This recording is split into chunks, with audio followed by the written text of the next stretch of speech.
If not friend, then why friend-shaped? The human cries out after you denied to let them pet your homeworld's most dangerous predator. Right by you/Andreas B.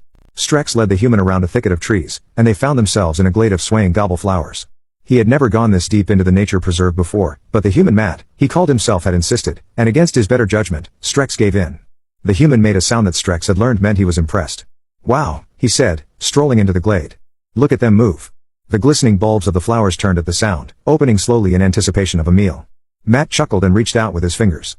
Don't touch it, Strex cried. They secrete acid that dissolves flesh. Matt snatched back his hand. Ah. Strex let out a frustrated gurgle and glided closer. Guiding humans was like herding hatchlings. Not only were they insatiably curious, they couldn't seem to resist poking their appendages at everything in sight. Something rustled in the trees, and Strex raised its eye stalks. Human, we should leave. Already? But we just got here. Do as I say, he snapped, scanning the tree line in alarm. All right, don't get your panties in a bunch. Strex didn't understand the expression but didn't have the time to ask what it meant. He glided back the way they had come, eye stalks swiveling at every noise. Then the thicket parted, and a Ralox stepped into the glade, the flowers shying away from its 6 crushing hooves. Strex froze. The predator towered even over the lanky human, bristling with red fur that rivaled steel in toughness. 4 huge eyes zeroed in on the two of them. Holy moly, the human muttered. Strex made a mental note to ask what kind of a holy figure this moly was if they survived. At least the human had the common sense to realize the situation warranted prayer. Back away, slowly, he said in a low voice. It doesn't recognize your scent, so it should be more curious than hungry. Matt stared at the creature in awe, then stepped closer. The predator paused in its approach, directing its eyes down at him, its dark red nose quivering as it took in the unfamiliar scent. What are you doing? Strex hissed. Matt spared him a glance. It looks so cuddly. Strex quivered. I've seen Ralox tear apart armored vehicles. They are certainly not cuddly. Heedless, the human took another step. Strex started toward him to pull him back but stopped. Better the fool alone dies than both of them.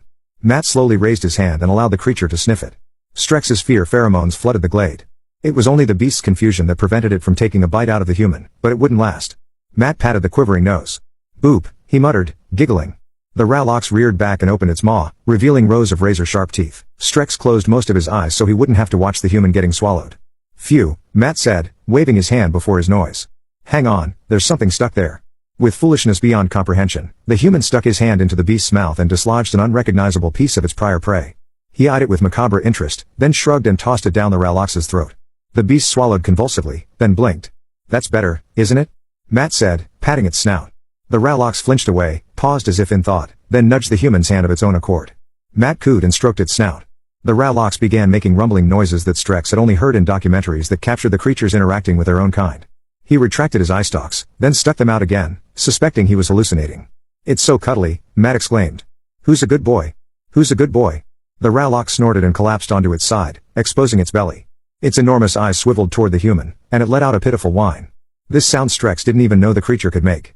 Oh, you want to be petted here too? Matt said, stroking its belly. You like that, huh? His deft fingers seemed to zero in on any itchy spots because in no time at all the Ralox was rumbling happily, its fearsome hooves raking the ground. How? Strex demanded. How did you know how to tame it? Matt laughed. I dunno. It just looked friend-shaped so I figured it was a friend, you know? Strex's eye stalks wavered. As usual, the human's words made no sense. He tried to recall what was the threat level of their species in the database. Whatever it was, he thought as he watched Matt play with the planet's apex predator, it ought to be higher.